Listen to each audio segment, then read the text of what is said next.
Segunda parte, capítulo 5. Durante toda la noche trazaron su camino a través de desfiladeros intrincados y de senderos irregulares sembrados de rocas. Varias veces perdieron el rumbo, y otras tantas el íntimo conocimiento que Hope tenía de las montañas les permitió recuperarlo. Al rayar el alba, un escenario de maravillosa aunque agreste belleza se ofreció a sus ojos. Cerrando el contorno todo del espacio se elevaban los altos picos coronados de nieve, cabalgados los unos sobre los otros en actitud de vigías que estructuran el horizonte. Tan empinadas eran las vertientes rocosas a entre ambos lados que los pinos y alerces parecían estar suspendidos encima de sus cabezas como a la espera de un parco soplo de aire para caer con violencia sobre los viajeros. Y no era la sensación meramente ilusoria, pues se hallaba aquella hoya pelada salpicada en toda su extensión por peñas y árboles que hasta allí habían llegado de semejante manera. Justo a su paso, una gran roca se precipitó de lo alto con un estrépito sordo que despertó ecos en las cañadas silenciosas e imprimió a los cansinos caballos un galope alocado. Conforme el sol se levantaba lentamente sobre la línea de oriente, las cimas de las grandes montañas fueron encendiéndose una tras otra, al igual que los faroles de una verbena, hasta quedar todas rutilantes y arreboladas. El espectáculo magnífico alegró los corazones de los tres fugitivos y les infundió nuevos ánimos. Detuvieron la marcha junto a un torrente que con ímpetu surgía de un barranco y abrevaron a los caballos mientras daban rápida cuenta de su desayuno. Lucy y su padre habrían prolongado con gusto ese tiempo de tregua, pero Jefferson Hope se mostró inflexible. «Ya estarán sobre nuestra pista», dijo. «Todo depende de nuestra velocidad. Una vez salvos en Carson podremos descansar el resto de nuestras vidas». Durante el día entero se abrieron camino a través de los desfiladeros, habiéndose distanciado al atardecer, según sus cálculos, más de 30 millas de sus enemigos. A la noche establecieron el campamento al pie de un risco saledizo, medianamente protegido por las rocas del viento álgido, y allí, apretados para darse calor, disfrutaron de unas pocas horas de sueño. Antes de romper el día, sin embargo, ya estaban en pie, prosiguiendo el viaje. No habían echado de ver señal alguna de sus perseguidores, y Jefferson Hope comenzó a pensar que se hallaban acaso fuera del alcance de la terrible organización en cuya enemistad habían incurrido. Ignoraba aún cuán lejos podía llegar su garra de hierro, y qué presta estaba ésta a abatirse sobre ellos y aplastarlos. Hacia la mitad del segundo día de fuga, su escaso lote de provisiones comenzó a agotarse. No inquietó ello, sin embargo, en demasía al cazador, pues abundaban las piezas por aquellos parajes, y no una, sino muchas veces se había visto en la precisión de recurrir a su rifle para satisfacer las necesidades elementales de la vida. Tras elegir un rincón abrigado, juntó unas cuantas ramas secas y produjo una brillante hoguera en la que pudieran encontrar algún confortamiento sus amigos. Se encontraban a casi 5.000 pies de altura, y el aire era helado y cortante. Después de atar los caballos y despedirse de Lucy, se echó el rifle sobre la espalda y salió en busca de lo que la suerte quisiera dispensarle. Volviendo la cabeza atrás, vio al anciano y a la joven acurrucados junto al brillante fuego, con las tres caballerías recortándose inmóviles sobre el fondo. A continuación, las rocas se interpusieron entre el grupo y su mirada. Caminó un par de millas de un barranco a otro sin mayor éxito, aunque por las marcas en las cortezas de los árboles y otros indicios, coligió la presencia de numerosos osos en la zona.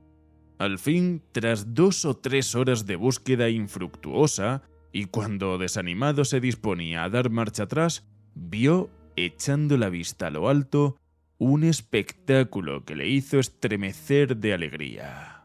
En el borde de una roca voladiza, a 300 o 400 pies sobre su cabeza, afirmaba sobre el suelo las pezuñas una criatura de apariencia vagamente semejante a la de una cabra, aunque armada de un par de descomunales cuernos. La gran astada. Por tal se le conocerá probablemente el guarda o vigía en un rebaño invisible al cazador, mas por fortuna estaba mirando en dirección opuesta a este y no había advertido su presencia. puesto de bruces, descansó el rifle sobre una roca y enfiló largamente y con firme pulso la diana antes de apretar el gatillo.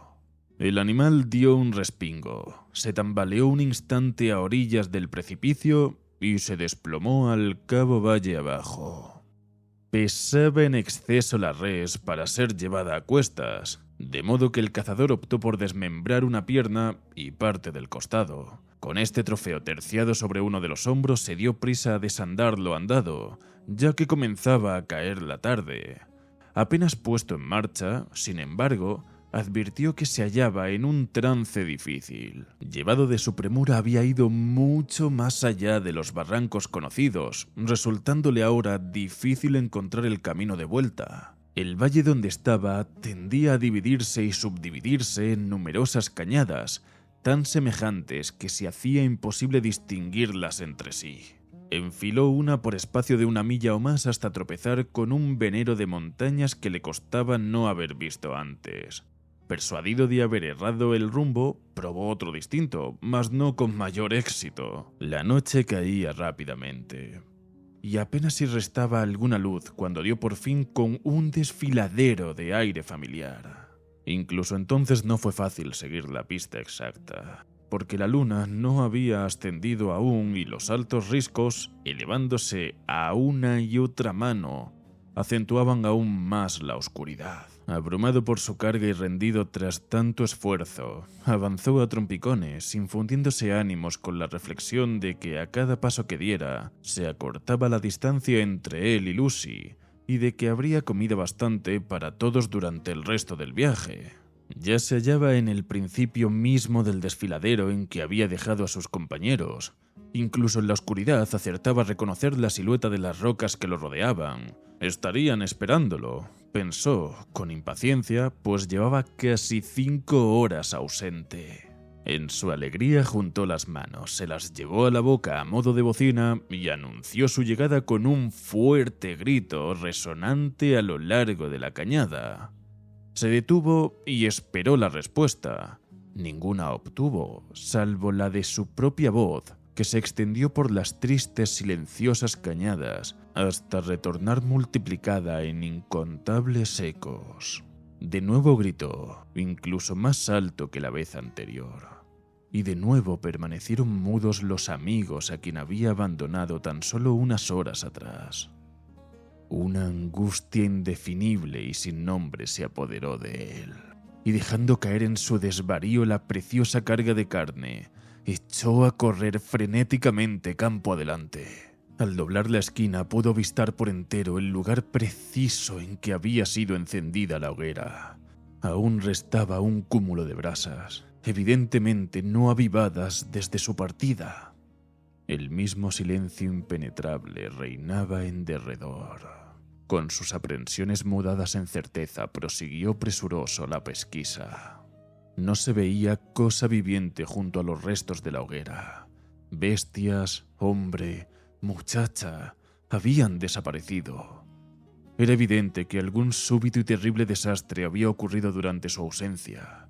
Un desastre que los comprendía a todos sin dejar ímpero rastro alguno tras de sí. Atónito y como aturdido por el suceso, Jefferson Hope sintió que le daba vueltas la cabeza y hubo de apoyarse en su rifle para no perder el equilibrio. Sin embargo, era en esencia hombre de acción y se recobró pronto de su temporal estado de impotencia. Tomando un leño medio carbonizado de la ya lánguida hoguera, lo atizó de un soplido hasta producir de él una llama y, alumbrándose con su ayuda, procedió al examen del pequeño campamento. La tierra estaba toda hollada por pezuñas de caballo, señal de que una cuadrilla de jinetes había alcanzado a los fugitivos. La dirección de las improntas indicaba asimismo que la partida había dirigido de nuevo sus pasos hacia Salt Lake City. ¿Quizá con sus 2 compañeros? Estaba próximo Jefferson Hope a dar por buena esta conjetura, cuando sus ojos cayeron sobre un objeto que hizo vibrar hasta en lo más recóndito todos los nervios de su cuerpo. Cerca, hacia uno de los límites del campamento, se elevaba un montecillo de tierra rojiza que a buen seguro no había estado allí antes. No podía ser sino una fosa recién excavada. Al aproximarse, el joven cazador distinguió el perfil de una estaca hincada en el suelo, con un papel sujeto a su extremo ahorquillado. En él se leían estas breves, aunque elocuentes palabras: John Ferrier, vecino de Salt Lake City, murió el 4 de agosto de 1860. El valeroso anciano, al que había dejado de ver apenas unas horas antes, estaba ya en el otro mundo, y este era todo su epitafio. Desolado, Jefferson Hope miró en derredor por si hubiera una segunda tumba, mas no vio traza de ninguna. Lucy había sido arrebatada por sus terribles perseguidores para cumplir su destino original como concubina en el harén de uno de los hijos de los ancianos. Cuando el joven cayó en la cuenta de este hecho fatal, que no estaba en su mano remediar, deseó de cierto compartir la suerte del viejo granjero y su última y silenciosa morada bajo el suelo. De nuevo, sin embargo, su espíritu activo le permitió sacudirse el letargo a que induce la desesperación. Cuando menos podía consagrar el resto de su vida a vengar el agravio. Además de paciencia y perseverancia enormes, Jefferson Hope poseía también una peculiar aptitud para la venganza, aprendida acaso de los indios entre los que se había criado. Mientras permanecía junto al fuego casi extinto, comprendió que la única cosa que alcanzaría a callar su pena habría de ser el desquite absoluto, obrado por mano propia contra sus enemigos. Su fuerte voluntad e infatigable energía no tendrían, se dijo, otro fin. Pálido, ceñudo el rostro, volvió sobre sus pasos hasta donde había dejado caer la carne, y tras reavivar las brasas, asó la suficiente para el sustento de algunos días. La envolvió luego y, cansado como estaba, emprendió la vuelta a través de las montañas en pos de los ángeles vengadores. Durante 5 días avanzó, abrumado y con los pies doloridos por los desfiladeros que antes había atravesado a uña de caballo. En la noche se dejaba caer entre las rocas, concediendo unas pocas horas al sueño, pero primero que rayase el día estaba ya de nuevo en marcha. Al 6.º día llegó al Cañón de las Águilas, punto de arranque de su desdichada fuga. Desde allí alcanzaba a contemplarse el hogar de los santos. Maltrecho y exhausto se apoyó sobre su rifle, mientras tendía fieramente el puño curtido contra la silenciosa ciudad extendida a sus pies. Al mirarla con mayor sosiego, echó de ver banderas en las calles principales y otros signos de fiesta. Estaba aún preguntándose a qué se debería aquello, cuando atrajo su atención un batir de cascos contra el suelo, seguido por la aparición de un jinete que venía de camino. Cuando lo tuvo lo bastante cerca pudo reconocer a un mormón llamado Cooper, al que había rendido servicio en distintas ocasiones. Por tanto, al cruzarse con él, lo abordó con el fin de saber algo sobre el paradero de Lucy Ferrier. «Soy Jefferson Hope», dijo. «¿No me reconoce?» El mormón le dirigió una mirada de no disimulado asombro. Resultaba de hecho difícil advertir en aquel caminante harapiento y desgreñado, de cara horriblemente pálida y de ojos feroces y desorbitados, al apuesto y joven cazador de otras veces. Satisfecho, sin embargo, sobre este punto, el hombre mudó la sorpresa en consternación. «Es una locura que venga por aquí», exclamó. «Por solo dirigirle la palabra peligra ya mi vida. Está usted proscrito a causa de su participación en la fuga de los Ferrier». «No temo a los 4 santos ni a su mandamiento», dijo Hope vehementemente. «Algo tiene que haber llegado a sus oídos, Cooper.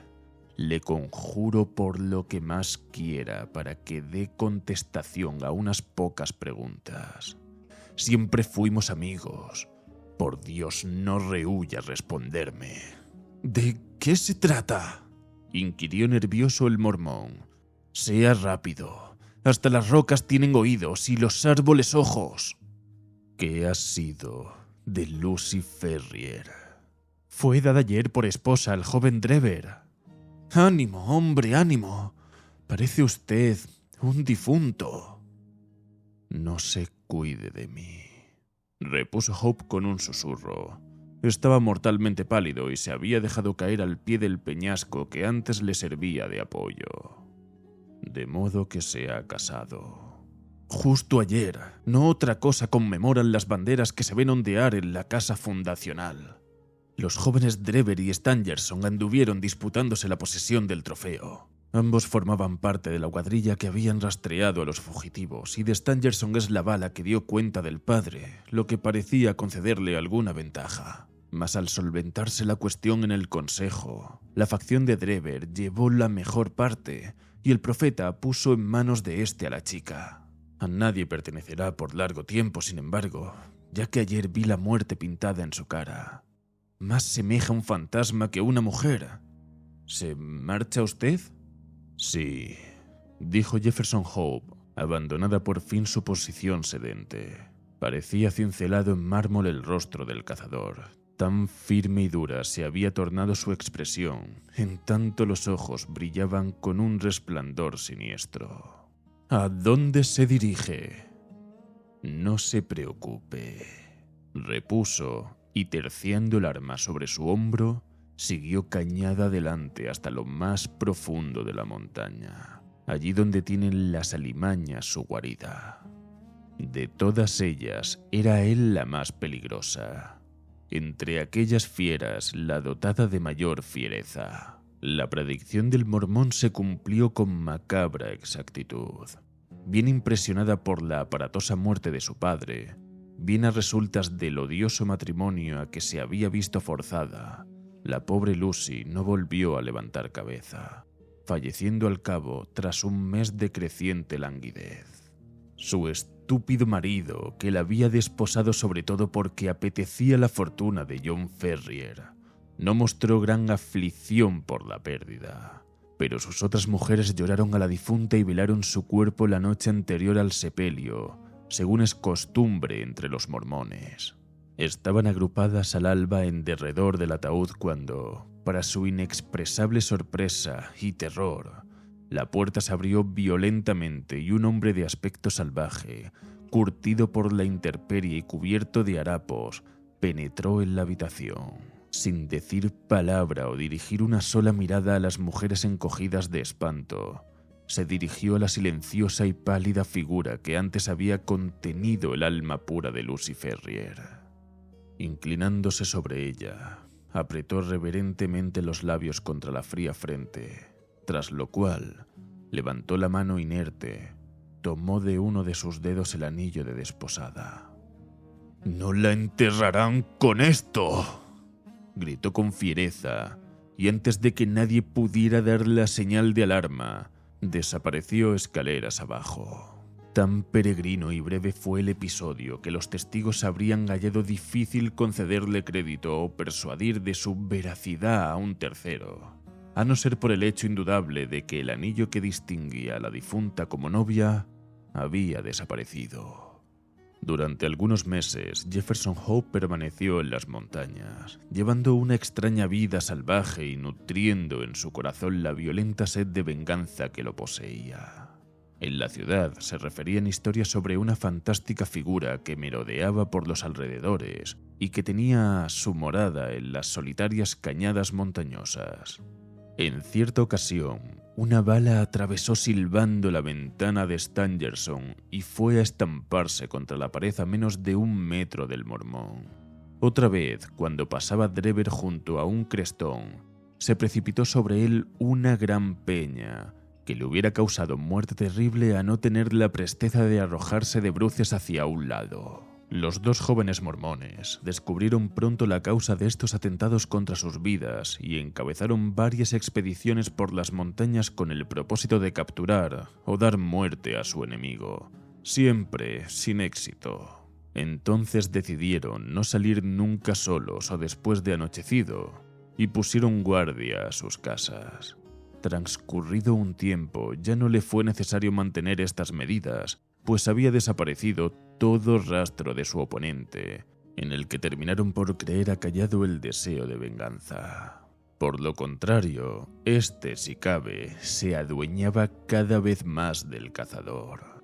Su espíritu estaba formado de una materia dura e inflexible, habiendo hecho hasta tal punto presa en él la idea dominante del desquite, que apenas quedaba espacio para otros sentimientos.